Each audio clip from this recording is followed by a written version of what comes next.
먼저 이 연극을 극작하시고 오늘 사회도 봐주실 이종 선생님을 먼저 소개.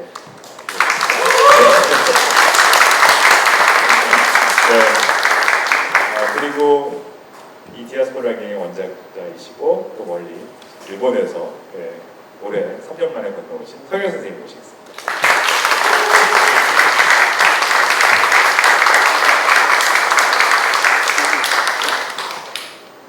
네, 그리고 이 멋진 연극을 연출해 주신 우리 유영봉 연출가님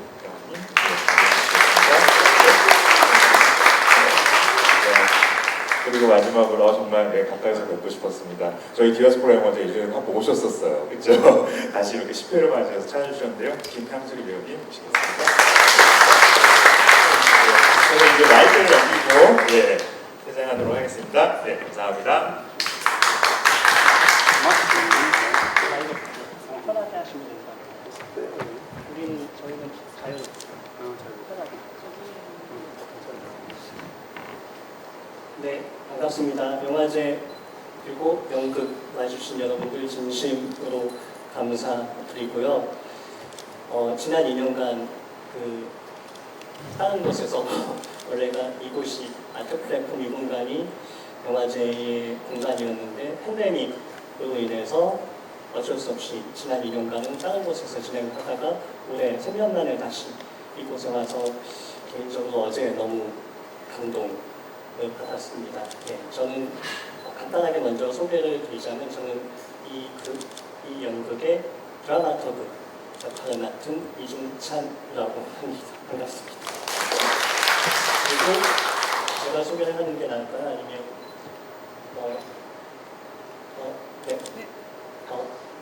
유영봉 연출님 이 작품을 연출하고 무대 위에 올려주신 유영봉 연출이십니다.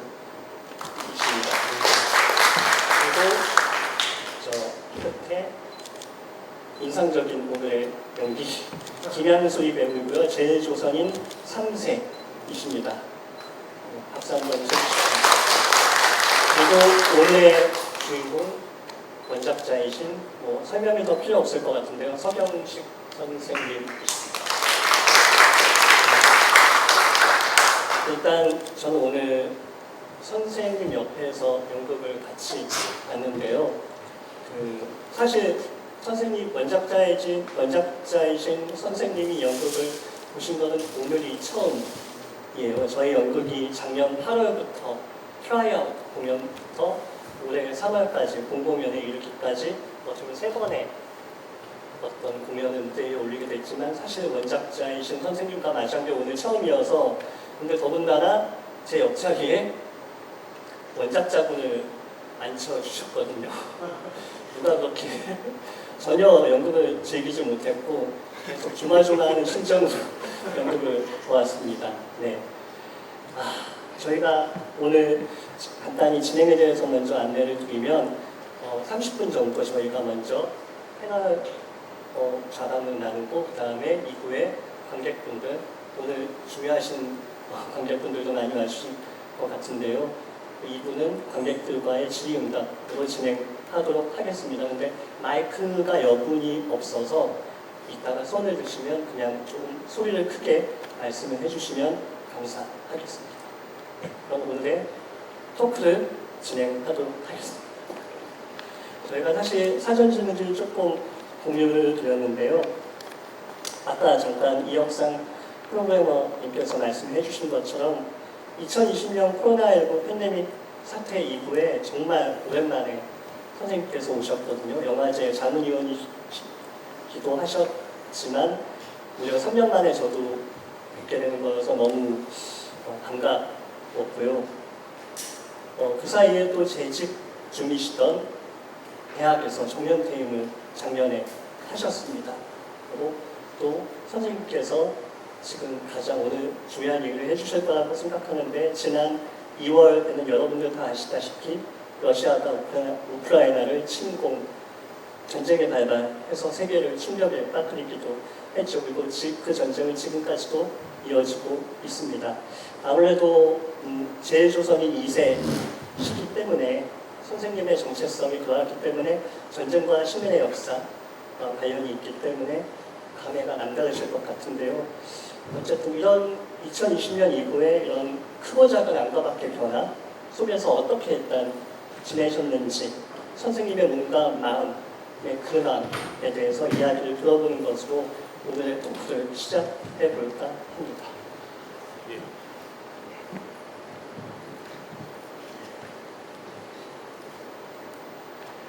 예. 안녕하십니까. 들리십니까? 서정식입니다. 예.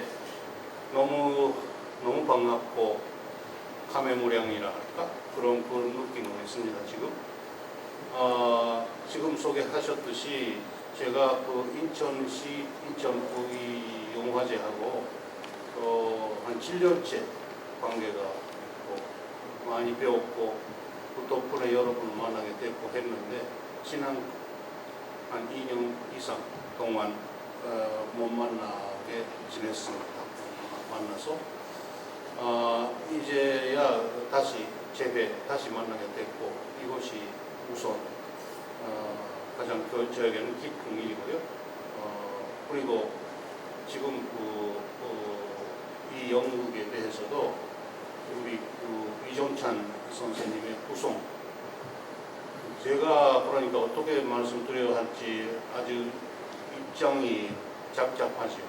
주인공이라 하는데 저는 주인공 아니고 그냥 원작을 썼을 뿐이지 이 영국의 구성은 이종찬 선생님이 하셨고 또 연출은 유영권 선생님이 하신 것입니다. 그래서 제가 느낀 것은 아주 조밀하게 제 원작을 읽어주시고 또 그것을 영국화시키기 위해서 연주가를 비롯해서 관계자 여러분, 배우 여러분도 애쓰셨다, 노력해 주셨다는 것에 대한 진심으로 감사 말씀도 드리고 싶습니다. 또 아까 영국의 마지막 부분에 계란을 먹으면서 아버지 생각 떠오르는 장면이 있었죠. 그것은 사실은 자르츠부르크에서 자르츠부르크입니다. 또 유럽의 아무튼 유럽 도시에서 있던 스트라스부르크 맞아요.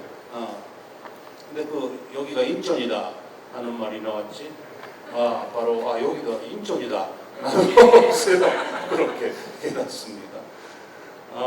지금 지난 2, 3년 동안 솔직히 말씀드려서 너무 정신적으로 어렵게 지냈습니다.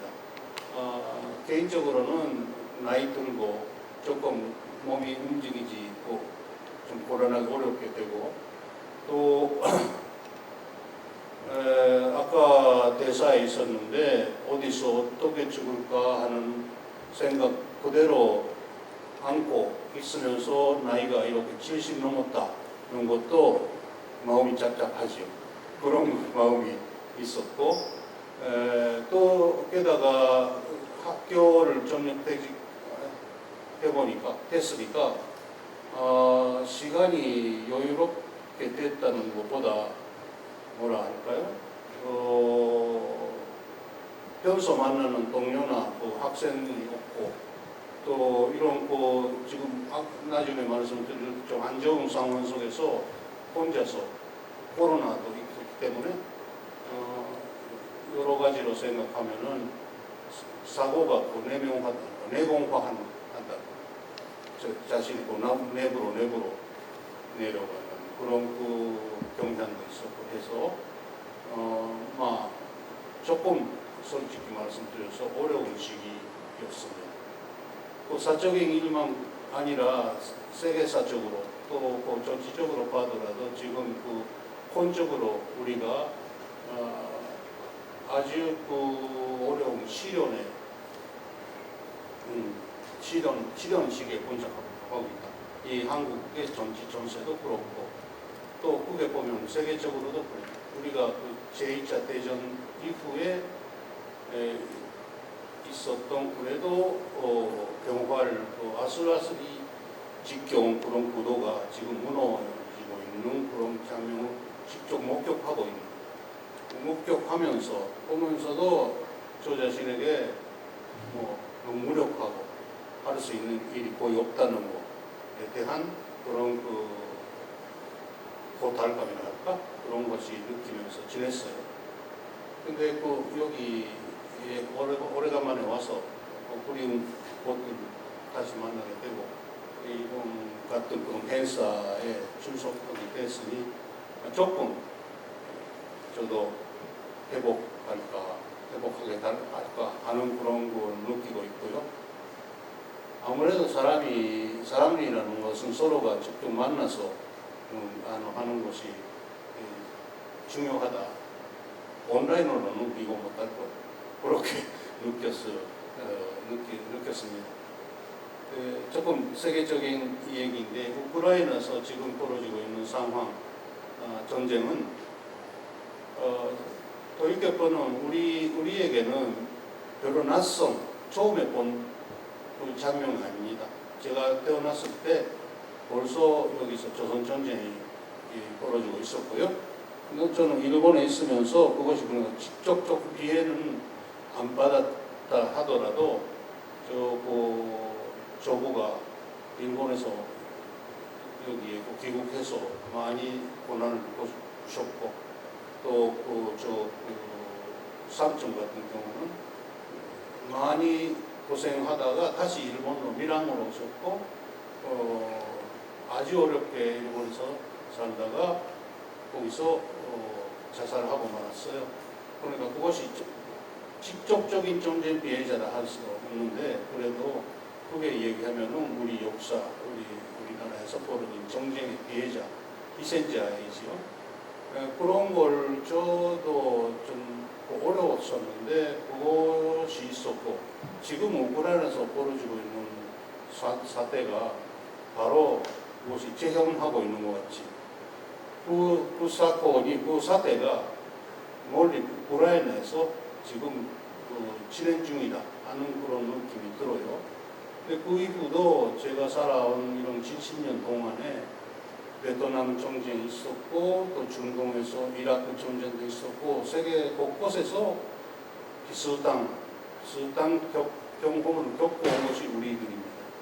거꾸로 얘기하면은 우리가 그거를 막아내는 조금이라도 인간에서 세상을 좋아지게 하는 그런 힘이 없었다, 능력이 없었다는 것이 그것의 하나의 증거다.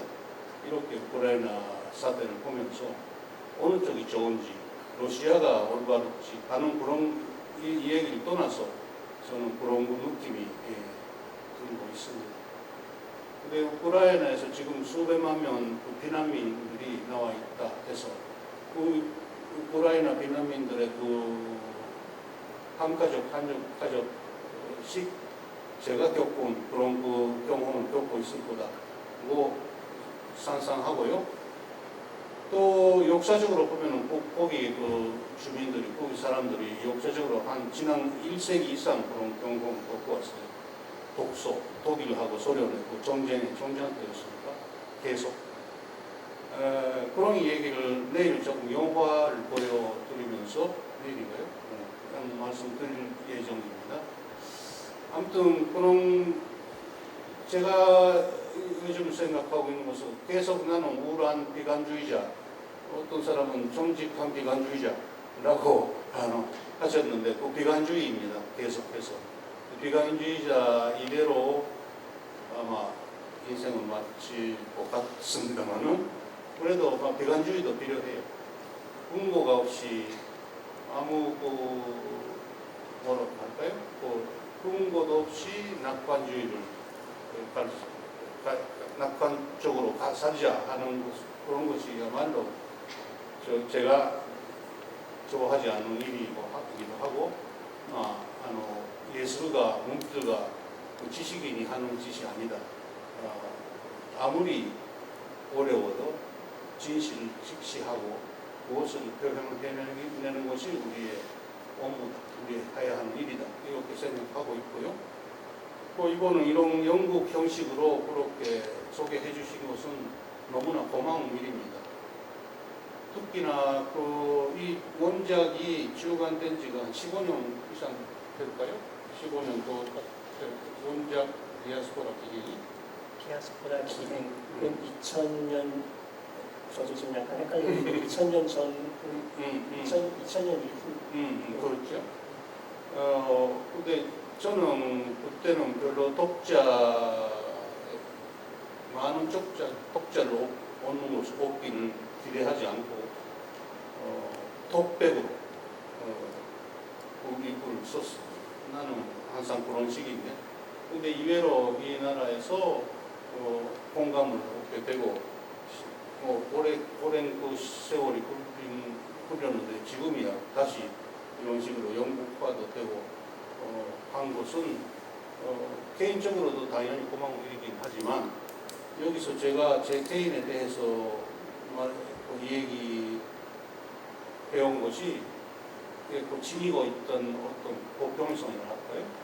우리 조선민족뿐만 아니라 이걸 이야기하면은 온갖 디아스포라에게, 온갖 인간들에게 있는 그런 그 슬픔, 아픔에 대해서 조금 더 깊이, 조금 더 좀밀하게 생각하려 하는 그런 그 기쁨이랄까? 계기가. 제가 일본에서 살고 있기 때문에 항상 일본하고 비교하게 되는데, 여기가 대한민국 인천이라는 도시가 그런 그 풍토, 조건이 있는 것 같아요. 외부자, 소수자가 있기 때문이겠죠. 앞으로도 그런 거를 잘 지켜주시고 해 나가시는 것을 바라고 있습니다. 그 저작에 제가 잠깐 당황했는데, 왜냐하면 저희가 원작은 선생님의 저작 디아스포라 기행 타이틀을 그대로 가져오긴 했지만 이렇게 해야 되는군요. 그 저희가 선생님의 저작을 여럿을 이용해서 구성을 한 작품이어서 순간적으로 좀 제가 착각을 했습니다. 아까 선생님 말씀 중에 기관주의자다, 당신은 기관주의자다라고 얘기하셨지만 조금 섬세하게 읽힐 필요는 있는 것 같습니다. 그 냉소주의자가 아니라 기관주의자라고 하는 것이죠. 그런 차이점에 운영해서 그 기관이라고 하는 말을 이해해 주시면 정말 좋을 것 같습니다. 자, 사실 저도 3년 만에 뵌 거긴 하지만 어제 저는 배워서 조금 좀 며칠 전에 선생님이 좀 일찍 한국에 들어오셨어요. 13일 들어오신 거 맞으시죠? 예, 맞습니다. 예, 그리고 서울에서 16일, 19일 두 번의 북토크를 이미 한번 해서 저는 그때 그 3년 동안 이제 꾹꾹 눌러왔던 반가움의 감각을 한번 공유했지만, 지금 여기 계신 유영봉 연출님과 김양수리 배우님은 정말 오늘 처음 뵌 거이기 때문에 저희가 그 전에는 줌 온라인으로만 한번 만나뵀을 뿐이고 직접 뵌 건 오늘 처음이기 때문에 사실 두 분의 얘기를 많이 들어봐야 될 것 같은데요. 유영봉 연출님께 안 본 사이에 살이 많이 빠지셨네요. 서경식 선생님의 글들을 원작으로 한 작품을 결국은 글로 되어진 작품을 연극으로 구현을 해내셨습니다. 이 연극 작업을 어떻게 시작하게 되셨는지 궁금합니다. 저는 알고 있지만. 네. 지금 이 상황, 그러니까 지금 선생님을 이제 뵙게 된 거예요. 지금 단 10분 전에 인사를 10분, 20분 전. 저로서는 초현실적이다라고 밖에 표현이 안 되고. 초현실? 네. 슈레알리스트. 너무 현실적이어서 초현실적이에요. 이제 코로나19와 디아스포라 킹 또는 서경수 선생님의 이 많은 저서들을 읽으면서 이제 코로나19 보내면서 창작을 쭉 했는데, 저희는 이제 이렇게 원작을 기반으로 한 창작을 안 하는 팀이기도 하고 저희들 이야기를 창작을 하는 건데 정말 어렵더라고요. 이게 감회로서는 지금 벅차서 딱히 떠오르는 건 없지만 그러니까 드라마를 하는 사람으로서 내가 더 잘 살기 위해서 하는 이야기이거든요. 지금 이 이야기가. 그러니까 뭐 비관적인, 뭐 냉소적인 뭐 이런 걸 다 떠나서 어떤 정보가 우리한테 유익한 정보냐, 생존에 있어서 그 생존도 여러 가지 의미의 생존이 있겠지만 그런 의미에서 굉장히 드라마틱한 이제 2년 작년 이때쯤에 했던 이야기가 있거든요. 딱 작년 이때쯤에 이제 작품을 막 준비하면서 그 드라마에 대한 여러 가지 이야기를 하면서 이 이야기를 더 많이 나눠야 되는 거 아니냐, 이게 드라마틱한 거 아니냐, 그런 얘기를 했었고 좀 더 구체적으로 뭐 말씀을 드리자면 계기야 여러 가지가 있겠지만 저도 일본에서 10년 생활을 했고요. 공부를 또 거기서 했습니다. 그리고 제가 그 저희 학교 담장 바로 그러니까 담장 하나 사이에 두고 그 민족학교죠. 조선대학교가 있었습니다. 도쿄에. 그 조선대학교를 매일 지나다니면서 제가 이렇게 저희는 이제 저는 미대 출신이고요. 무사시도 미술대학교를 다녔습니다. 그리고 그 담장 너머의 그 세계가 저희 동료들한테 그때 당시 한국 유학생들 몇 분이 계셨지만 무수한 괴담이 존재했습니다. 예를 들어서 친해지지 마라. 절대 가면 안 됩니다. 친해져서 어디 가 있는 순간 김일성의 사진 앞에서 사진을 찍게 될 것이다. 그게 1993년입니다. 저는 별로 안 됐는데 여러분들은 굉장히 옛날처럼 느껴지겠다. 네, 저는 젊었을 그냥 그 20대 그리고 일본에 오게 된 계기는 오사카에 계신 저희 친척들 때문에 일본을 선택했고 친척이 저희 집에 머무셨거든요. 한국에 오시면. 그래서 한 번도 연락을 안 했지만 어쨌든 일본을 택하게 됐고 일본의 어떤 뭐 여러 가지 애니메이션이랄지 뭔가 문화적인 걸 좀 접하게 되면서 일본을 좀 건너가게 되었습니다. 그래 뭐 그 즈음부터 조선대학교 이제 학창 시절에 조선대학교 학생들과 저는 만났습니다. 다행히도 만나서 거기 졸업생들하고 같이 생활도 해보고 그리고 아주 안 좋은 어떤 굉장히 가슴 아픈 사건도 하나 있었고 그 사건 아주 간략하게 얘기하자면 저한테 남아있는 사건이니까 제가 이종찬 선생님을 만나기까지 그래서 서경식 선생님을 만나기 전까지는 굉장히 뭔가 내가 여기 그것에 대한 어떤 의문을 품고 계속 살아가는 거였거든요.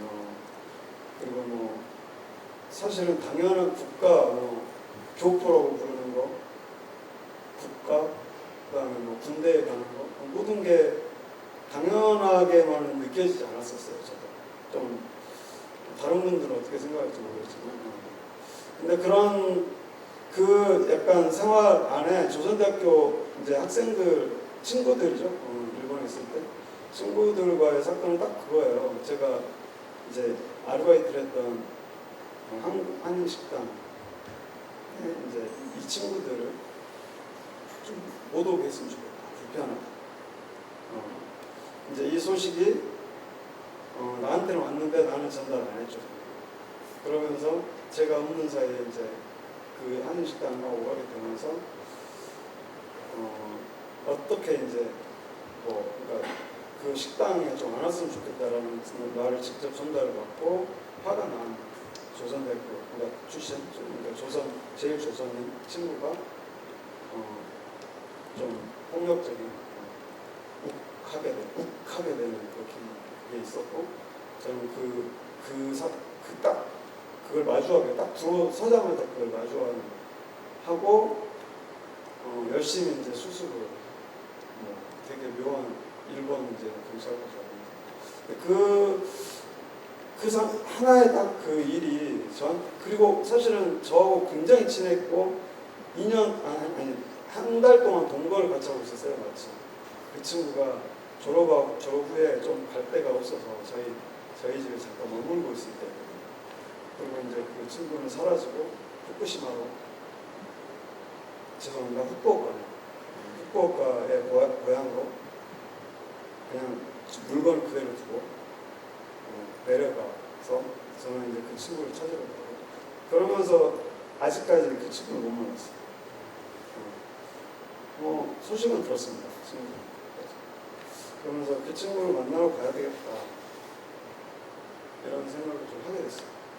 그리고 뭐 여러 가지 죄송합니다. 선생님을 배워가지고 제가 좀 복받쳐가지고 네.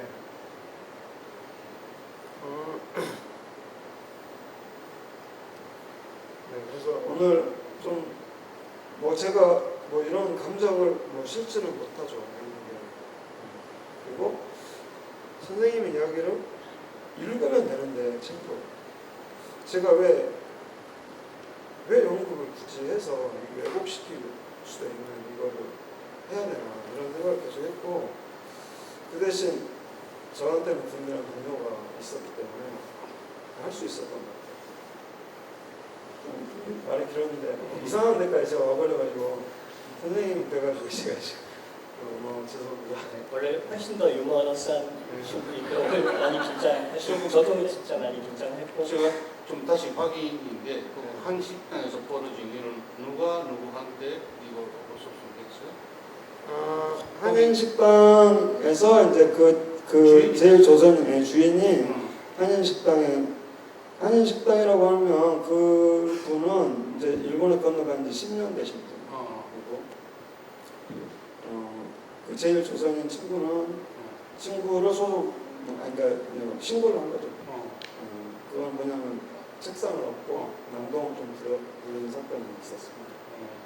또 그거를 조금 더 이제 그 심정, 그러니까 그 심정, 폭력적으로 막 이렇게 하게 되는 그 심정에 대해서 좀 접근하고 싶었던 거죠.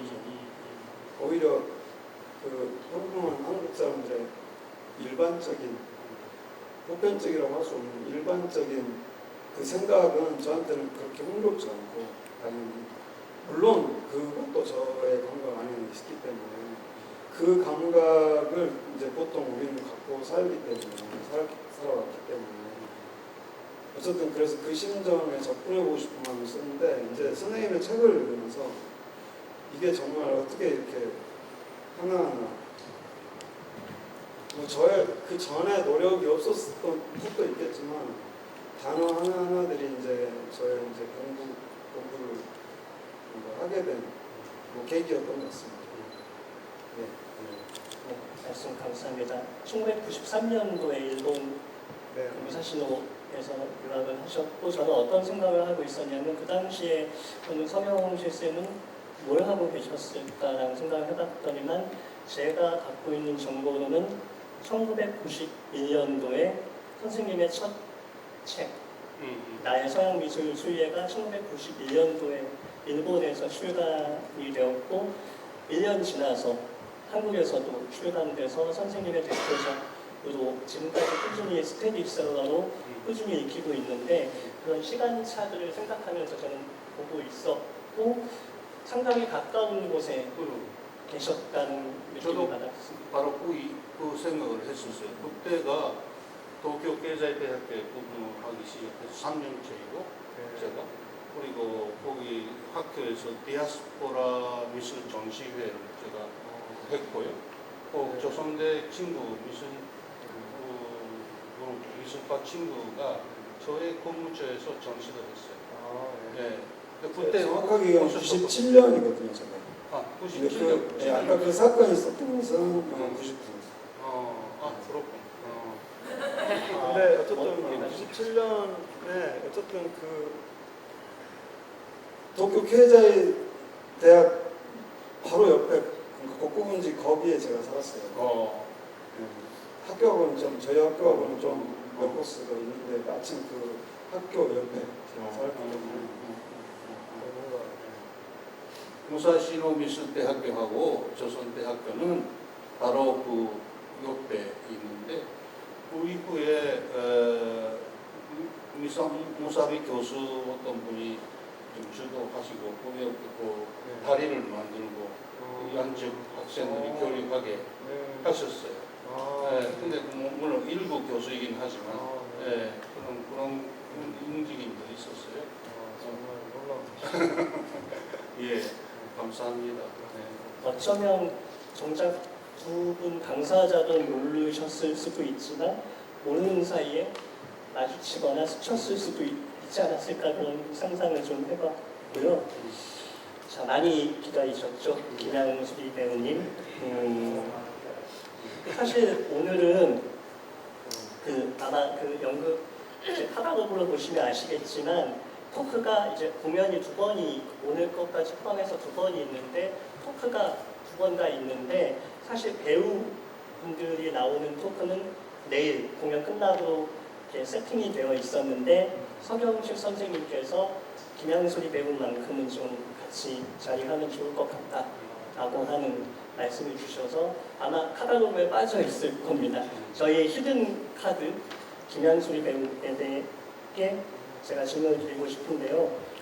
제가 알기로 오사카 출신 제조선인 3세입니다. 맞나요? 네. 근데 그중에서 아까 여러분들 여기 계신 분들 연극 보셨겠지만 그러니까 나는 제조선인 2세다 라고 하는 대사가 있었죠. 저는 그 부분이 좀 계속 기억에 많이 남았던 것 같고요. 그리고 일본어 부분은 오사카 사투리로 하셨어요. 잘했다. 저는 알 수 없는. 근데 여러분들 아마 놀라실 텐데 김양소리 배우님은 원래 본업이 따로 있습니다. 배우가 아니세요. 연극 무대에 처음 오른 분인데 처음에 오르자마자 주연까지 하게 되신 거죠. 원래 전공은 한국예술종합학교에서 전통연희 춤꾼입니다. 근데 어쩌다가 저희를 만나가지고 연극을 하게 되고 주연 역할까지 맡게 되셨어요. 아무래도 여러 가지 의미가 있을 것 같은데 한번 소감을. 네. 너무 긴장돼가지고 네, 죄송합니다. 뭐 제가 주연이라고 생각 안 하고 그냥 저희 배우 6명 배우분들과 수어통역 선생님들까지 이렇게 8명으로 이제 무대에 쓴 거는 그렇게 했는데 그 8명의 뭐 약간 코러스 장, 뭐 리더 같은 느낌으로 해가지고 그냥 주연으로는 생각 안 하고 그냥 함께 만들었다고 생각을 했는데 어쨌든 제가 지금까지 했던 게 지금도 소개해 주셨지만 그 전통 연희라고 네, 한국의 전통 문화 그냥 뭐 풍물이 됐든 뭐 탈춤도 있고 뭐 무속 막 그런 것도 하는 그런 거를 다 종합해서 얘기하는 게 전통 연희라고 하는데 그런 것들을 하다가 이제 이번에 그 디아스포라 기행이라는 작품을 통해서 이렇게 제대로 연극이라는 것에 이렇게 접하게 되었는데 처음에는 네, 굉장히 네, 정말 약간 어떻게 해야 될지 모르겠고 지금도 약간 그렇긴 하지만 뭐 아무튼 죄송합니다. 어떡하지? 네. 그래서 아무튼 너무 약간 어렵고 조금 이게 그러니까 제가 정말 할 수 있을까? 약간 해낼 수 있을까? 라고 생각을 했는데 일단 그 디아스포라 기행이라는 작품 자체가 저한테도 되게 너무 의미 있고 정말 감사한 그런 거여서 너무 긴장돼서 그런 게 아닙니다. 너무 긴장되네. 아무튼 맞아요. 제가 조금 도와드려야 될 것 같은데 너무 당황스러운데 저까지 울면 어떡하죠? 저희가 사실 3월달에 본공연이 서울에서 있었습니다. 근데 그때 저희가 며칠 공연을 했죠? 본공연 때 총? 총 한 열흘 가까이 공연을 했었는데 마지막 공연 때 이렇게 제가 옆에서 지켜본 김양수리 배우는 무게 중심이 튼튼했거든요. 흔들림 없이. 그러니까 감정도 마찬가지 포함해서. 근데 마지막 날 공연 끝나고 커튼콜 때 이런 모습을 처음 보여줬는데 오늘 또 한 번 보여주고 계시네요. 자, 오늘 시간이 지나면 얘기 못하니까 조금 감정을 가라앉히시고 네, 진짜 괜찮습니다. 저는 진짜 정말인데 그렇고 됩니다. 아유 감사합니다. 아무튼 약간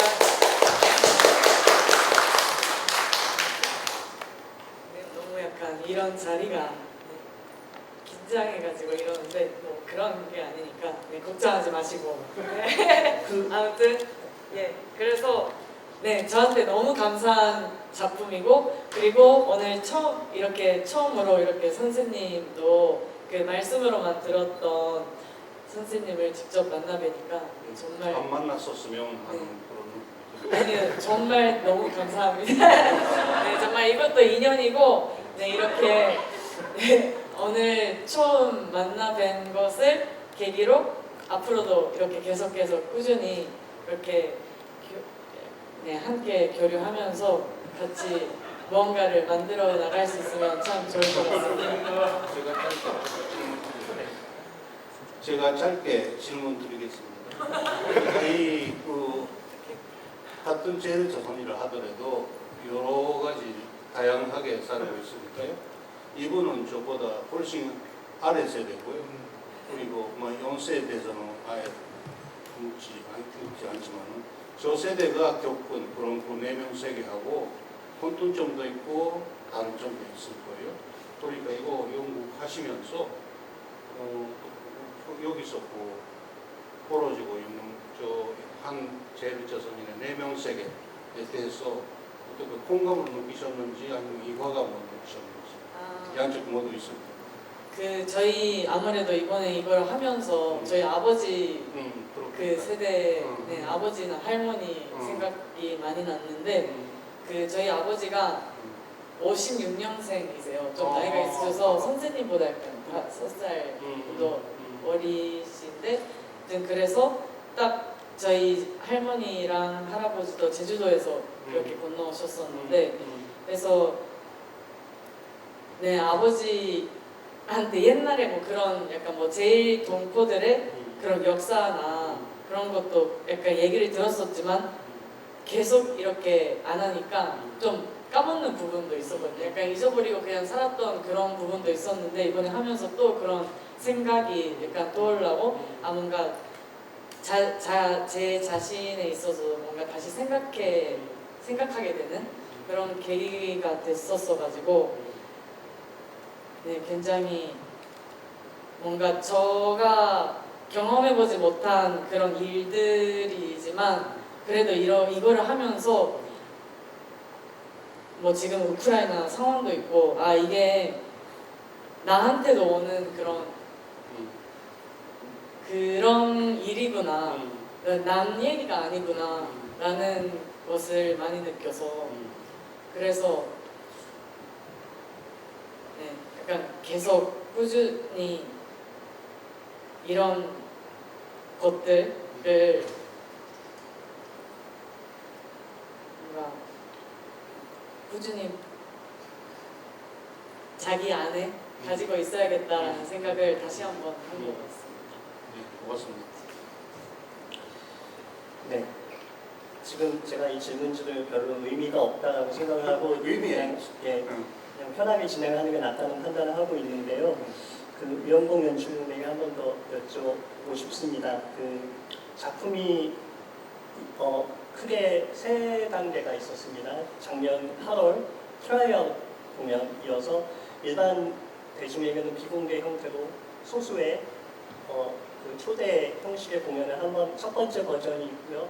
그다음에 지난 3월에 2번째 버전이 있었고 오늘이 3번째 버전이라고 크게 얘기할 수 있는데 끊임없이 연극 디아스포라기에는 끊임없이 변화하고 있습니다. 이게 비유적인 의미가 아니라 끊임없이 구성과 어떤 연출이 달라지고 있거든요. 이번 오늘도 마찬가지였고요. 그 디벨롭의 과정 그리고 의미 같은 것도 어떻게 받아들이고 계시나요?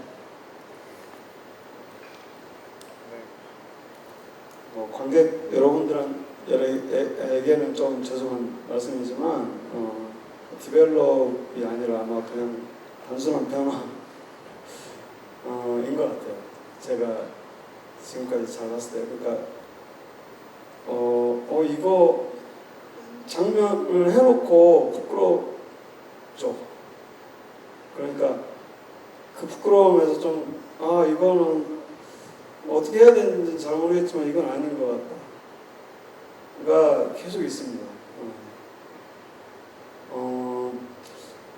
최소한 뭐 디벨롭이었으면 정말 좋겠지만요. 그러기를 바라면서 변화를 시키는 건데 그 배우분들이랑 스태프분들 모두가 사실은 저한테 공감을 해주시는 것 같아가지고 그렇다면 계속 가야지. 그리고 일단 딱 어쨌든 새 공연 전체를 봤을 때 이 공연은 선생님의 디아스포라 기행의 그 프롤로그 앞부분 머릿말이라고 해야 되나? 그 부분에 해당되는 정도라고 생각이 들거든요. 그래서 그 정도에서 저는 지금 여전히 머물러 있는 거예요. 그러니까 책을 읽은 독자의 감동이 그 단계에 있는 거예요. 예를 들어서 제일 조선인, 제일 한국인, 뭐 한국어, 조선어, 조선적, 교포, 디아스포라 이 모든 단어들이 그 머릿말 프롤로그에 해당되는데 다 터졌기 때문에 저는 여기에서 지금 머물고 있고 이제 여행을 좀 저도 이제 떠날 때가 됐구나라고 하면서 이걸 계속 어쨌든 최소한 뭐 성경 선생님의 글을 이러는 척이 아닌 그냥 내 감각으로 얘기를 해야, 그러니까 우리 감각이었죠. 여기 뭐 동료 배우분까지 합쳐서 그 감각으로 얘기를 해야지. 최소한 그래야지 정도만 지금 갖고 있고요. 뭔가 목표점이 좀 보였으면 좋겠지만 그건 아무래도 서경식 선생님 책에서 일단 좀 나와서 우리들도 좀 여행을 좀 하면서 우리 경험을 이야기하게 된다면 디벨롭이라고는 또 얘기를 할 수 있을 것 같아요. 그 여행 뭐 그런 얘기들 하잖아요. 대중 가수의 경우는 제목 따라간다 뭐 그런 말들 있잖아요. 근데 저희도 원작 제목이 디아스포라 기행이어서 원작 따라간다는 희망이 적어도 저에게는 있거든요. 여행 떠나고 싶다고 말씀하셨는데 저희도 이 작품을 가지고 저는 기행을 떠나고 싶은데 첫 번째 여행지가 인천이 된 것 같고요. 저는 좀 꿈이 있습니다. 꿈이 있는데 몇 군데 제가 염두에 두고 있는 이 연극이 올라가는 장소로서 올라가면 좋겠다라고 염두에 두고 있는 장소들이 여럿 있는데 말하지 않을 겁니다. 말하면 이루어지지 않을 것 같아서 그때 되면 공개하는 걸로 하고 향수리 배우님 아까 서경식 선생님도 잘 얘기해 주셨지만 같은 재조선인이라고 하더라도 다릅니다. 분명히 차이가 있죠. 재조선인이 아니라 재조선인들이라는 표현을 떠올리게 되는데요. 일단 성별도 다르시고 세대도 다르시죠.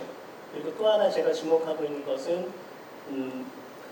향수리 배우가 저에게 처음 눈에 이렇게 들어왔던 것 중에 하나는 그 배우님이 일본 오사카에 있는 건국학교 출신인데요. 건국학교는 일종의 민족학교이기는 하지만 여러분들 아마 아시고 계실 거라고 생각하지만 대부분의 일본에 있는 민족학교들은 흔히 우리가 총명 계열의 학교들이거든요. 근데 향수리 배우님은 민단 쪽 출신 학교를 나오셨습니다. 그러니까 똑같은 세대, 똑같은 성별이라고 하더라도 또 학교의 어떤 총명과 민간의 차이가 존재한다는 거죠. 이런 것들이 저는 눈여겨봤는데 어떤 그 학교 시절의 어떤 뭐 느낌이나 경험들, 에피소드들 자유롭게 얘기해 주시면 좋을 것 같아요.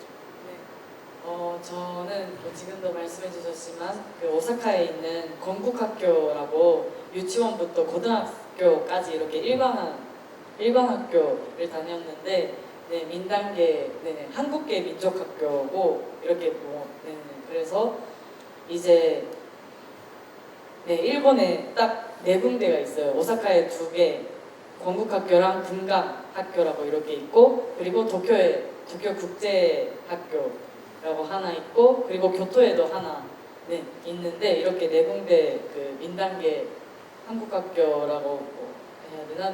그 민족학교가 있어서 저는 거기 건국학교를 다녔고 이제 제가 다닐 때 제가 초등학교 뭐 중학교 때까지만이라도 어떻게 보면 뭐 제일 동포들을 위한 학교여서 그 비율, 그 학생들 비율이 100%가 있으면 뭐 70%는 제일 동포 친구들이고 저 같은 친구들이고 그리고 나머지 30%는 정말 한국에서 본국으로 넘어온 친구들이나 정말 그 순수 일본인, 일본 친구들도 이렇게 있었는데 그래서 약간 수업할 때도 뭐 국어 시간 그리고 일본어 배우는 거는 일어라고 했었거든요. 그래서 일어, 국어 이렇게 하고 근데 국사, 국지 이런 것들도 배웠었는데 그래서 약간 그 안에서 그래도 그 한국 친구들을 어쨌든 많이 만날 수 있는 그런 기회들이 좀 많았었어가지고 약간 뭐 학교 안에서 뭐 차별 막 이런 것들은 없었는데 아무래도 학교를 벗어나서는 저는 친구가 한 명도 없는 거예요. 뭐 동네 친구도 없고 그거 뭐 병원에 가면 뭐 키무상 이렇게 불릴 때도 있지만 그래도 일본 제일 동포들은 약간 통명이라고 즈메라고 있는데 저는 김향수리지만 따로 일본 이름이 또 있어요. 그런 친구들이 있어서 약간 그럴 때마다 그래서 그 학교 바깥으로 나가면 그 일본 이름으로 불리면은 약간 뭐 자기 자신도 조금 어색하는 그런 느낌 정도는 있었는데 뭐 약간 직접적으로 뭐 약간 차별 같은 거는 저는 없었습니다. 하지만 저희 아버지 세대 때는 아무래도 그 아버지는 일본 학교밖에 못 다녀서 그때는 굉장히 저도 얘기를 들었었는데 야구부였거든요. 근데 이제 차별도 엄청 심했고 일단 이름 때문에 그러니까 김씨다라는 것 때문에 놀림을 받는 사람들이 대부분이었고 근데 뭐 그게 제가 지금 살고 있는 이 세대에서도 제가 그냥 한국 학교를 다녔으니까 그게 없었지 다른 일본 학교 다녔었으면 아마 그런 게 아직도 있는 게 사실이고 뭐 동네에서도 그냥 아직까지도 그런 뭐 나가라 이런 게 있으니까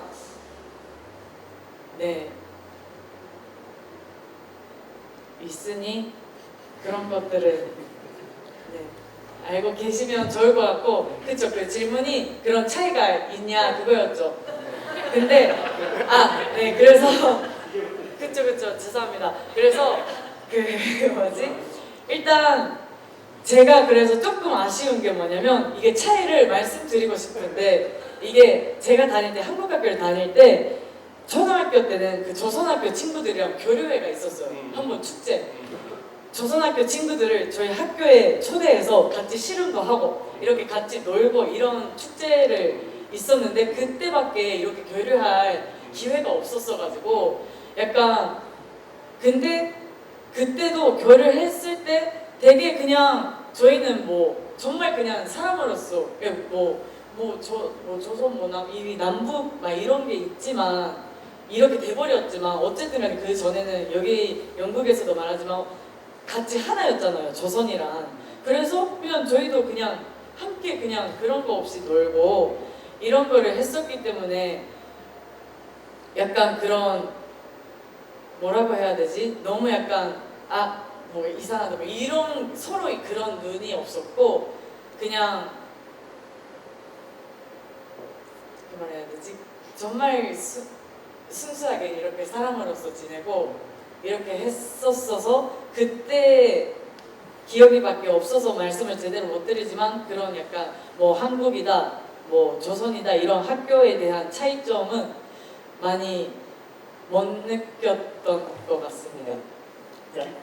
기축건데요. 이 나라에서도 한때는 남북 교류의 그 분위기가 고조됐을 때가 있었죠. 그때 제일 조선이 제일 교포사회에서도 남이나 북이나 구별 없이 서로 교류하지 않는 그런 시기가 있었죠. 그때 초등학생이었다. 네. 네. 그래.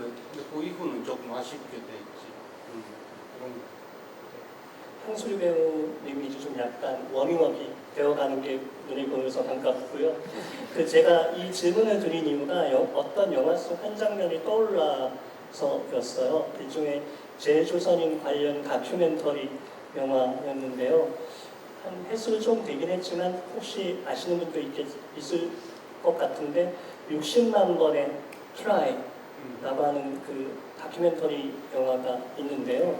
오사카 조선 고교의 럭비부의 이야기를 다룬 다큐멘터리인데 그 중에 봤던 어떤 장면이 제 기억에 좀 남아있는 것이 있어서 그러니까 총명 계열의 보통 민족학교를 이제 조선인들이 다니게 되는데 뭐 지금 향수리 배우님 같은 경우는 초중고 다 이렇게 한 학교에서 나오기도 하지만 모두가 그런 건 아니거든요. 그러니까 초중까지는 예를 들면은 민족학교를 다녀도 뭐 여러 가지 현실적 여건 때문에 고등학교는 일본 학교를 간다든가 이렇게 하는 경우들이 있는데 그 사이에서 이전에 같이 민족학교를 다녔던 동기 동창들이 이제 학교가 달라지는 거죠. 그래서 묘한 어떤 그들이 나중에 마주쳤을 때의 묘한 여러 가지 감정의 무늬들, 그러니까 반가움, 미안함, 서먹함 이런 여러 가지 감정들이 이렇게 묘사되어 있던 장면이 떠올라서 그 질문을 하나 드렸던 것 같습니다. 자, 시간이 벌써 많이 지나서 이제 마이크를 관객석으로 드리고 싶은데요. 제가 마이크를 드리고 회수하면 되니까 그렇게 진행을 하면 좋을 것 같고요. 질문이 있으시면 손을 들어주시면 제가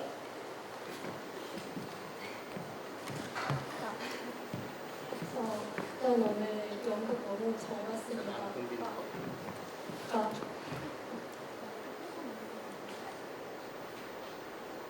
네, 오늘 연극 너무 잘 봤고요.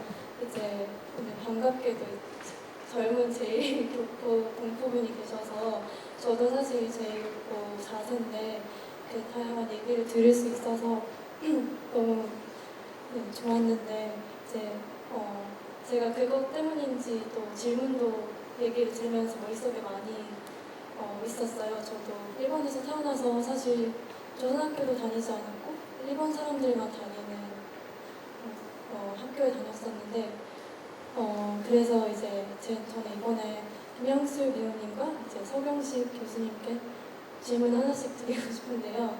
우선 김영술 배우님께는 이제 학교에서는 조선 이름을 쓰고 학교 밖에서는 통명을 쓰셨다고 방금 말씀을 해주셨는데 저는 이제 통명을 아예 쓰지 않고 한국 이름으로 일본에 학교 다닐 때도 학교 밖에서도 그렇게 지냈었는데 사실 저도 노골적인 차별을 받은 적은 초등학교 1학년 때 정도였고 그게 많이 노출이 되지 않았지만 김영슬님이 밖에서 통명으로 불리면서 느꼈던 그런 어색함?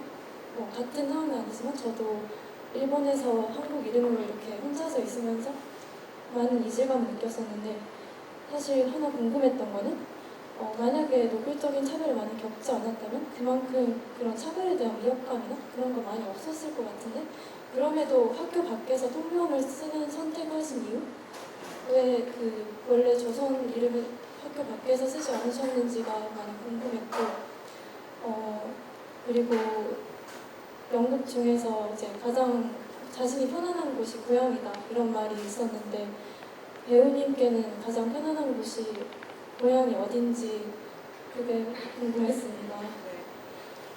그리고 이제 서경식 교수님께는 또 극 중에서 이제 누구냐 하고 너는 누구냐 하고 이제 망명인 디아스포라다 이렇게 제가 정확하진 않을 수도 있는데 그렇게 말한 부분이 있었는데 사실 망명인이랑 디아스포라 어떤 차이가 있는지 또 디아스포라는 이 축제에서도 그렇지만 영화제에서도 그렇지만 이 단어를 쓰는 의미는 뭔지 뭘 포괄할 수 있는지 그거에 대해서 여쭤보고 싶었고 저는 한편으로는 이 말을 쓰는 거 조금 경각심이 드는 부분이 있습니다.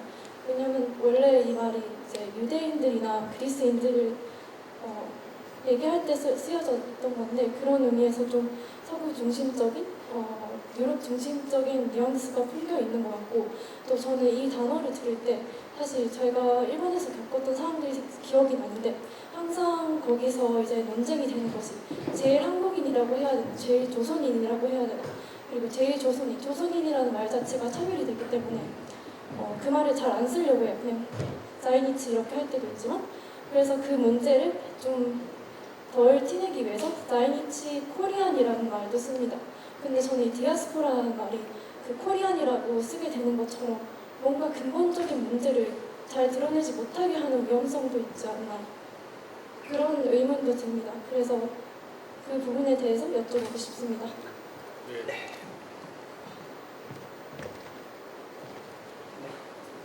너무 지금 질문의 수준이 다시 긴장하게 만들고 계셨습니다. 제가 먼저 해야 될 것 같습니다. 일단 그 이름은 아무래도 아마 그 아버지 때가 차별을 많이 겪었었고 했으니, 그러니까 저희 친구들도 그랬어요. 저희 친구들도 학교에서는 그냥 자기 그 이름 쓰는데 일본 친구들 만날 때는 그냥 통명을 쓴 친구들이 엄청 많았는데 그 이유가 아무래도 부모님들이 겪었던 그런 차별 같은 것을 아마 덜 겪게 해주고 싶다라는 마음으로 조금 그렇게 했던 게 아닐까? 근데 저는 언니들도 있는데 언니들 때부터 약간 그렇게 돼 있어서 저도 그거에 대해서 어리기도 했고 별 생각이 없었거든요. 그냥 학교에서는 이거 근데 뭔가 바깥에 어디 나가면 그냥 일본 이름 쓰고 막 이런 게 조금 그때 당시는 그냥 뭔가 당연하다고 해야 되나? 그때 당시는 약간 그게 자연스러운 그거였었는데 지금 생각해 보니까 아무래도 그런 부모님의 그런 마음 때문에 그렇게 다니지 않았을까, 지내지 않았을까라는 생각을 하고 그렇게 생각하고 그리고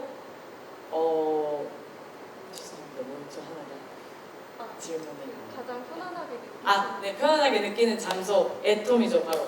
그 애톰은 어디냐면 저는 딱 말할 수 있는 게 근데 서울에 온 지 이제 8년 됐으니까 지금 서울에 사는 자기 집도 굉장히 편하기는 하거든요. 일본 잠깐 갔다가 이렇게 들어올 때도 뭔가 집에 왔다 이런 느낌도 들고 하지만 언제 가도 진짜 집으로 돌아왔다라고 느끼는 거는 아무래도 오사카랑 그리고 구미에 저희 그 전통 연희하는 선생님이 계시는데 구미분이세요. 경상북도 구미에 계시는데 거기 한국에 있을 때는 진짜 구미가 정말 집 같고 구미 내려갈 때까지는 너무 힘들어 이렇게 생각할 때도 있는데 가다 보면 진짜 약간 뭔가 돌아왔다 이렇게 좀 편안해지는 그런 느낌이 있어서 그게 아무래도 오사카랑 한국에서는 구미인 것 같습니다. 자, 시간이 얼마나 있어요? 제가 충분히 있습니다. 충분히 있다고? 마스터 얘기해주세요. 왜냐면 너무 그 본격적인 진지한 질문이어서 좀 쉽게 넘어가면 안 될 것 같고 답을 드리려고 해서 물었습니다. 그 얘기에 들어가기 전에 좀 요담 하나 해도 돼요? 소위 저전형의 조선학교에서는 교복이 조선들의 교복이 우리 그 치마 저고리를 새로 교복으로 만든 걸 입고 있었어요. 근데 일본인들에게 그 이심에 당하기 때문에 법력이지요. 그러니까 전철의 역에서 그런 그 법력 사건들이 일어나서 못 입게 됐어. 그러니까 조선 학교 학생들은 그 전철역에 코인란드리에서 갈아입고 다니는 시내를. 그러니까 그런 그 아주 비존산적인 번역인데 그 눈에 안 띄게 돼 있고 또 당사자인 조선인 자세도 그렇게 하면 차별을 안 받게 되니까 못 느끼게 되니까 좋겠다 하는 식으로 사용하는 사람들이 많아요. 근데 특히나 젊은 세대는 학생들은 알게 모르게 교복이니까 입고 있었는데 이제야 안 입어도 된다는 그런 변화로만 이해하니까. 근데 그 근본적으로 거기에 그 민족적인 그 폭력, 차별이 있다는 것을 우리가 잃어버리면 안 되고. 그렇다고 해서 어떤 여러 단계가 있고 여러 차별이라는 것도 옛날 그대로가 아닙니다. 옛날 그대로가 아닌데 그래 전혀 없어졌는지 하면은 그거 아니다고는 생각하고 있고 이런 세대니까가 아니라 그런 그 내면에서야만 느낄 수 있는 어떻게 보면은 너무 섬세한 그런 감정까지 어떻게 해서든 표현해야 한다는 것이 내가 이 글을 쓴 이유이기도 해요. 그리고 나중에 시간이 있으면은 감독님에게, 연출님에게도 던지고 싶은 질문인데, 이 영국에는 별로 구체적인 사건이 없고 스토리, 줄이 없잖아요. 그러니까 어떤 사람의 내면 세계를 갖다가 영국화시키는 것이 쉬운 일이 아닙니다. 아주 잘 하셨다고 보는데 그것이 얼마나 어려운 일이었을지 어떤 그런 뭐라고 할까? 연출자로서의 어떤 뭐라고 할까? 고민이 어떤 것이 있었는지에 내가 궁금한 점이. 근데 시간이 있었으면 나중에 그 말을 그 디아스포라인지 뭔지 하는 문제는 아주 그러니까 지금은 핵심적인 좋은 질문이라고 봅니다. 제가 그 디아스포라라는 말을 자주 쓴다고 해서 좋아해주는 사람들뿐만 아니라 왜 괜히 그런 그 용어로 외국어로 표현하냐 하는 사람들도 있어요. 아시다시피. 근데 그거 왜 어떻게 그렇게 쓰게 되냐면은 한국이냐 조선이냐 하는 호칭을 둘러싼 그런 그 갈등이 일본 사회에서도 우리가 많이 겪어왔어요. NHK 방송에서 우리 말을 가르칠 때 교실 이름이 조선어 학교, 조선어 공부였는데 그 반대가 있었고 조선인 아니다, 한국어로 하라. 반대 이쪽은 한국어 아니다 해서 안녕하십니까? 라는 그 프로그램 호칭으로 했어요. 이거 바로 그거 우리가 처하고 있는 상황의 아주 전직한 투영이다. 우리는 그러니까 호칭조차 제대로 스스로 정할 수 없는 상황에 있다는 것이지. 그러니까 나는 내 혼자 그래도 썼는데 조선이라는 호칭이 가장 뭐라고 할까 또 합당하다 맞다고 생각하는데 근데 우리에게는 그렇게 생각하지 않는 교례들도 많다. 그렇기 때문에 중요한 것은 호칭이 아니라 내실이다. 그거 생각해서 나는 이때까지 글을 써왔어요. 그리고 디아스포라라는 호칭은 말했듯이 서양 중심주의적인 냄새가 많이 나요. 왜냐면은 이것이 유대인들의 쓰기 시작한 용어이고 또 그리스도교하고 많이 결부되어 있고 또 그 서양의 학술계에서 그리고 포스트 모더니즘 연구에서 과정에서 많이 쓰게 된 용어니까 말이죠. 그런데 그것이 제 생각으로는 우리 조선민족의 겪은 고유의 경험을 역사적인 맥락 속에서 인류적인 차원에서 풀리고 생각하면 어떻게 될까 하는 그런 흥미로 출발했어요. 그리고 특히나 일본에서는 디아스포라라는 말을 그대로 수입된 학술 용어로만 쓰지, 그러니까 여기 자신들의 사회에 있는 디아스포라인 제일조선인에 대해서는 별로 관심이 없다 하는 것이 유대인에게 관심이 있고 우리에게는 관심이 없다. 그럼 일본 학술계의 조류에 대한 저 나름대로의 저항이에요. 그러니까 디아스포라라는 언어에 갖긴 범위하고 이 범위 중에 있는 우리 조선인을 어떻게 부르냐 하는 거하고는 조금 차원이 다른 문제. 여기서 보니까 디아스포라 용파제 하시는 거 하는 것은 뭐냐면은 우리 조선인뿐만 아니지 미얀마에서 온 사람들이나 어제 영화 보았는데 방글라데시나 그런 곳에서 온 분들 포함한 넓은 범위로서의 고향을 감각적으로 바깥 힘으로 박탈당한 사람들의 세계, 그것도 내가 관심 있는 그 내면 세계에 대해서 얘기할 때 디아스포라는 용어를 쓰기 시작했어요. 근데 그거 좀 많은 사람들이 받아들여 주시는지 모르겠고, 또 받아들였을 때도 조금 뭐라고 할까? 촌박한 의식으로 영어니까 뭐 멋지다든지 아니면 좀 그런 식으로 받아들이는 사람들도 분명히 있을 거예요. 근데 저 자신은 그렇게 생각하지 않고 이 개념의 틀을 확장시키기 위해서 썼다. 이 말을 쓰고 있다는 것이죠. 그리고 만면자하고 디아스포라는, 만면자는 레퓨지, 그리고 디아스포라는 디아스포라. 그러니까 디아스포라라는 고향 상실을 하게 된 사람들의 그 넓은 범위 중에 만면자가 있어요. 만면자는 정치적 오갑 때문에 고향 상실을 하게 된 사람들. 그러니까 이 두 개의 개념이 대립 개념이 아니라 넓은 개념 범위 중에 만면자들이 있다는 거죠.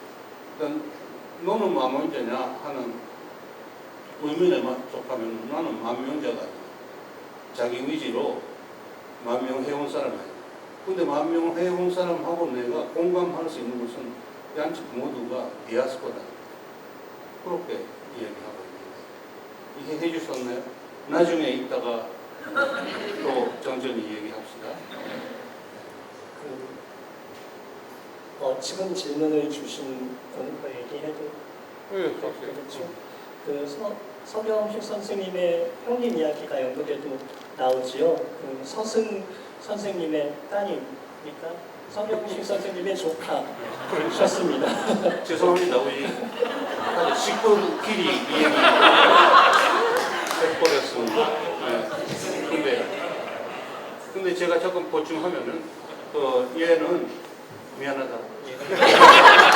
우리 그 형 감옥 생활까지 하던 그 형의 다리로 일본에서 태어나서 미국에서 공부하고 지금 캐나다 대학에 있고 또 국내에서 공부하고 있는 그런 그 아주 복잡한 조직이 있기 때문에 당연히 진지하게 이런 질문들이 갖게 되지요. 막 고민이 많겠지만은 많이 또 고민하세요.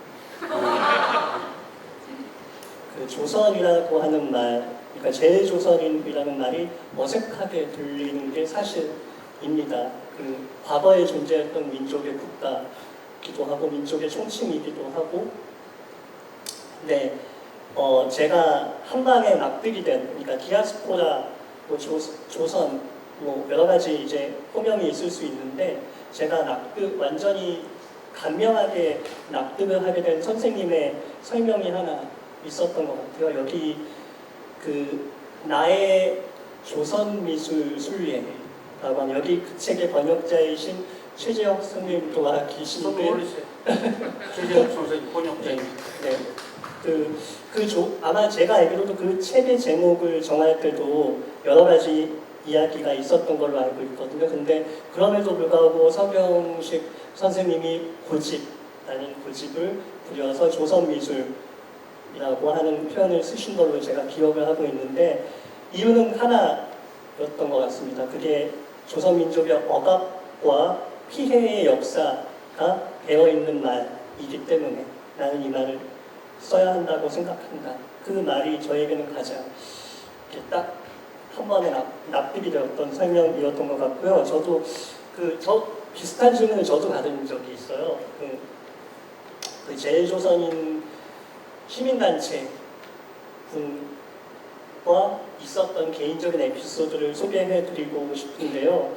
제가 이제 저도 모르게 디아스포라 이런 얘기를 많이 하게 되었는데 이제 어느 날 갑자기 하루 이틀 있다가 이제 술자리에서 저에게 불만을 토로하더라고요. 왜 동포라고 얘기하지 않고 디아스포라라고 하느냐. 근데 저는 그 말이 되게 무겁게 저에게 받아들여지는 부분이 있거든요. 그러니까 그 감각의 일면은 억울함도 있었습니다. 그 동포라는 말이 맞는 것인가? 그러니까 예를 들면 같은 동자잖아요. 제 조선인과 우리의 사람이 감이 같다고 얘기할 수 있나? 이게 가장 첫 번째 의문이었고, 근데 그럼에도 불구하고 그 말의 맥락을 저는 어떻게 받아들였었냐면, 너는 엘리트다. 아까 연극 장면에도 나오죠. 우리 죄송해요. 하성 씨. 공하성 배우가 연기했던 부분하고 연결되는 건데, 너 같은 엘리트는 우리 같은 서민들의 기분을 몰라 라고 얘기하는 장면이 있잖아요. 그런 저의 어떤 출신 성분, 뭐 가방끈이라고 표현해야 될까요? 이런 것들의 어떤 자책감 같은 묘한 감각 때문에 뭐라고 반박을 하지 못했지만 그러니까 예를 들면 동포라는 말은 저에게 좀 받아들이기 힘들었던 것 같습니다. 제가 사회자인데 말이 길었습니다. 또 다음 질문은 혹시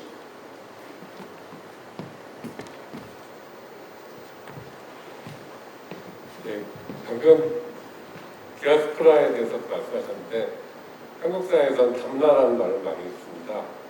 다문화라는 말을 많이 쓰는데요. 이 다문화라는 뜻이 되게 좋은 뜻임에도 불구하고 최근에는 차별적인 언어의 하나의 상징이 되어버렸어요. 어제 영화에서도 빠마에서도 나왔습니다. 그래서 담나라는 말을 없애자라는 논의도 많이 되고 있습니다. 그래서 그걸 과연 없애야 되는지 아니면 바꾼다면 무슨 용어로 바꿔야 되는지 그게 또 궁금하고요. 정말 서경식 선생님한테 묻고 싶었던 부분은 일본 사회에서는 고령화 사회를 먼저 겪었잖아요. 그런데 한국도 이제 조만간에 그 고령화 사회가 겪고 노인 문제뿐이 아니라 전반적인 사회 문제가 될 텐데 준비가 전혀 안 된 게 있어요. 그런데 우리나라에서 한국에서 고령화 사회를 맞을 때 어떻게 맞았으면 좋겠다, 어떻게 준비했으면 좋겠다 그런 일본의 경우도 있고 그러니까 그 부분에 대해서 좀 심각한 문제네요. 저도 고령자니까. 예. 우선 그럼 제가 다문화라는 말에 대해서는 쓰기 시작한 지 한 20년 좀 넘게 되죠. 근데 그것이 그러니까 그때는 쓰기 시작했을 때는 진보적인 그 뜻을 지닌 용어였어요. 왜냐면은 국가 대표가 아니라 어느 나라 국적 가진 사람들이 아니고 이 사람은 어떤 문화권에서 출신, 우리하고는 문화야 다르지 그래도 같은 사람. 그런 표현으로 했었죠. 그런 의미로는 지금도 의미가 있는 말이라고 생각해요. 그런데 일본에는 어떤 일이 있었냐면은 이 나라는 잘 모르지만 다문화라는 말이 좀 정착하면서도 이렇게 돼요.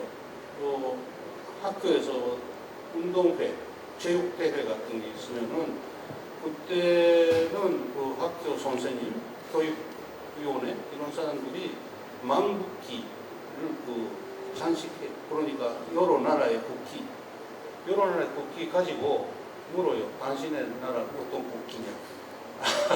근데 자신의 나라의 국기를 우리 학교에서 소개해달라.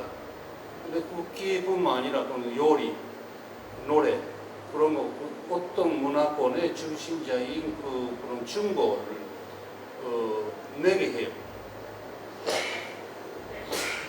강압적으로 할까? 그러니까 근데 국기가 없는 사람들이 어떻게 하죠? 근데 그때는 그러니까 이북 조선민주인민공화국의 뭐라 할까? 기속감을 가지고 있는 부모나 아이들은 많이 그런 소외감을 느꼈지. 그거뿐만 아니죠. 국기라는 게 국가의 상징이어서 국기를 가지고 표시하는 것이 완전한 근본적인 잘못이 아닌가 그렇게 내 생각을 했는데 그때 요코하마시 교육위원회 자신들이 얼마나 선진적인 교육하고 있는지 하는 그런 자기의식밖에 없었어요. 그래서 다문화라는 게 그 문화를 가지고 인간의 속성을 다자라기보다 학교였으면 위에 있는 권한이 있는 사람들이 가리키는 그런 번역이 될 수 있다는 거지. 전 조선인 중에도 저는 조선인입니다 하면은 학생들이 김치 잘 마시지 그런 얘기라든가 이 다음에 우리 학교에서 뭐 축제가 있을 때 민족 옷으로 나오세요 이런 얘기를 해요. 근데 그거 아니라 그것도 다양한 뭐 나쁜 일이 아니지만은 그런 것까지 산실해버리는 그런 기억까지 없어지는 것이 디아스포라, 극단적인 디아스포라. 그래 그것이 우리가 알아야 하는 증명이어서 다문화라는 말로는 부족하다. 아니면 다문화라는 말로 표현되어 있는 그런 사고의 한계를 넘어서야 한다. 저는 그렇게 생각합니다. 근데 그렇다면 어떤 말이 있는지, 어떤 용어가 적당할지는 좀 어려운 과제지. 근데 우리는 이때까지는 그러니까 어떤 국가대표로 민족을 보고, 그 이전에는 인종, 흑인이냐, 백인이냐, 동양이냐, 그거 아니고, 그리고 어떤 문화 대표다 하는 식으로까지 왔는데, 그걸로 넘어설 방향으로 찾아내야 한다는 거죠. 네, 어제 개막작 파마에서 있었던 에피소드를 얘기해 주셨는데 아주 상징적인 장면이 하나 있었거든요. 방글라데시 출신의 결혼 이주자 여성에게 너는 국제 결혼이 아니야. 다문화 결혼이야. 라고 얘기하는 말이 지금의 한국에서 다문화라고 하는 용어가 어떠한 방식으로 쓰이고 있는지가 명확하게 드러나는 사례였다고 생각합니다. 정말 근데 너무 아쉬운데요. 시간이 너무 많이 지나서 그럼에도 불구하고 하나씩의 질문을 더 드리고 오늘 이 자리를 마무리하고 싶습니다. 아까 주신 질문이 너무 좋았던 것 같아요. 그러니까 저희 연극에도 등장하는 원작에서도 문장이 등장하는 feel at home, 집처럼 편안한 감정을 느끼는 것에 대해서 김한희 소리 배우님께서는 구미라고 얘기해 주셨나요? 네, 요 질문에 대한 답을 한 번씩 들어본 유영국 연출님, 그 다음에 서경실 선생님에게 들어보는 걸로 마무리할까 합니다. 유영국 연출님.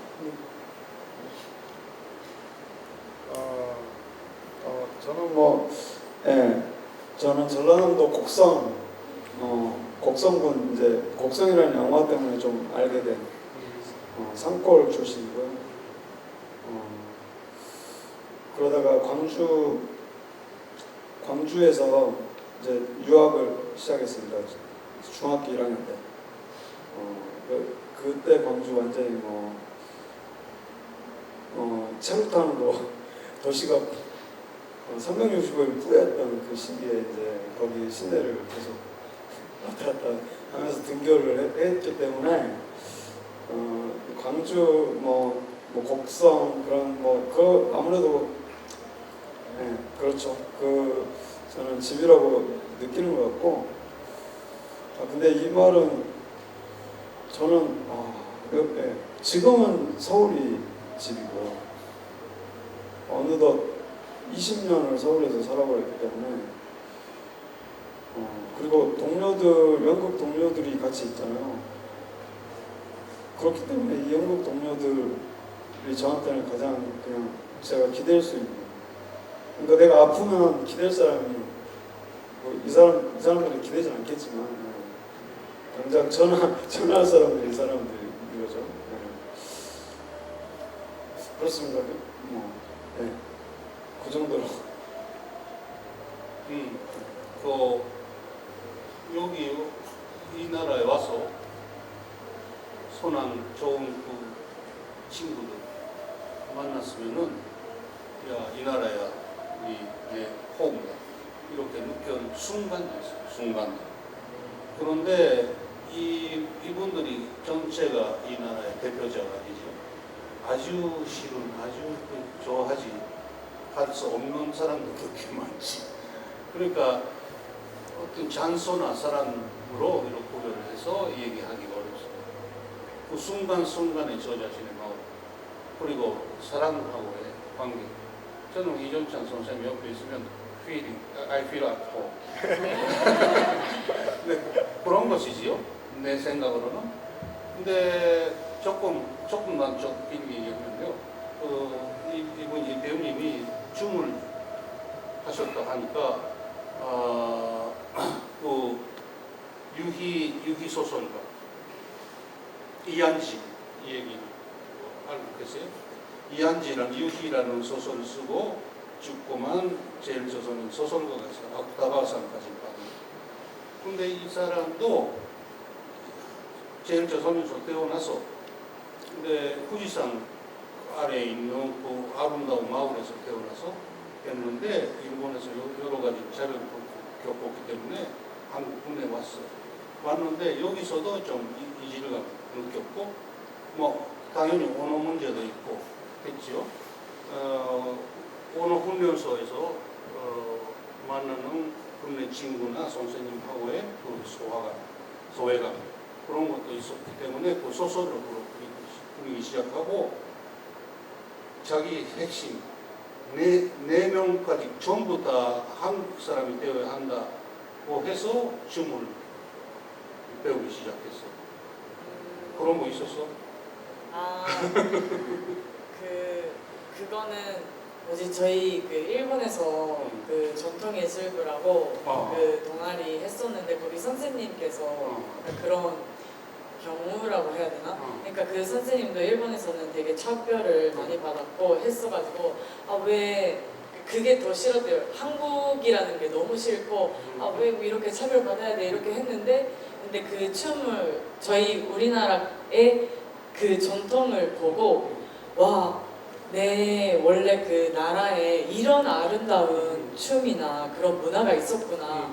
왜 이거를 부끄럽게 생각했었지? 그것 때문에 자기 자신이 자기 뿌리를 잃지 않으려고 춤을 시작했다고 하셔서 근데 그 얘기를 듣고 어렸을 때 저도 몰랐는데 이게 올라갈수록 그 말이 뭔지 알 것 같은 거예요. 그냥 일본 이름은 한국 이름인데 그냥 일본 사람들처럼 같이 생활하고 뭐 이렇게 하면은 그냥 자기 자신을 잃을 것 같은. 근데 그게 싫어서 이제 자기 자신을 잃지 않으려고 춤을 하고 있는 그런 느낌이랑 좀 비슷하지 않을까라는 생각은 하는데 그래서 네. 좋습니다. 앞으로 열심히 또 해주시면 좋겠는데 제가 쓸데없는 말이지만 좀 장벽에 덮칠 때가 앞으로도 있어요. 왜냐면은 너희들이 해외에서 지내다가 들어온 사람들은 아무래도 우리 민족의 문화의 정수, 핵심을 알 수 없는 존재다, 외국인이다 하는 그런 장벽이 있어요. 데이비드 캉이라는 캐나다 격포 예술가의 예술의 주제가 그래요.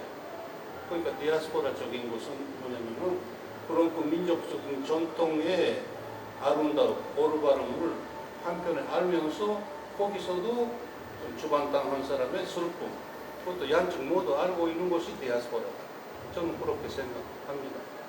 좀 쓸데없는 얘기 해버렸을까? 네, 열심히 하세요. 열심히 하겠습니다.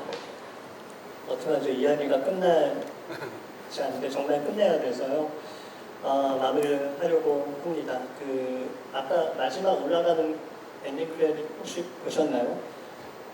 선생님의 문장이거든요. 스투케이스가 망가졌다. 망가진 스투케이스 비유를 주시면서 이제 나도 사용 기한이 다해가는지도 모르겠다라고 하셨는데 팬데믹 사태 이후에 정말 뭐 스투케이스가 망가지고를 떠나서 정말 멈춰버렸었는데요. 그럼에도 불구하고 선생님이 일본에서 미술 수의회를 시작하셨습니다. 해외에 나갈 수 없으면 일본에서라도 기행을 하시겠다는 어떤 의지로도 읽히는데요. 망가지지 않는 기행, 꾸준히 수의회를 떠나는 선생님의 모습을 기대하게 됩니다. 이번 영국에서 수트케이스가 몇 개 망가졌을 거예요. 수트케이스가 풍력발. 네. 고맙습니다. 네, 그리고 오랜만에 오신 선생님의 저작들이 지금 출간이 되어 있거든요. 나의 일본 미술 수의회, 그 다음에 작년에 정년 퇴임하시고 난 이후에 냈던 기념문집, 서경식 다시 읽기라는 책 2권을 또 마침 절찬리 판매 중이니 함께 오늘의 아쉬움을 달래해 주시면 감사하겠습니다. 오늘 토크 긴 시간 함께 해주신 세 분에게 큰 박수 한번 주시기 바랍니다. 감사합니다. 토크 마치겠습니다. 고맙습니다.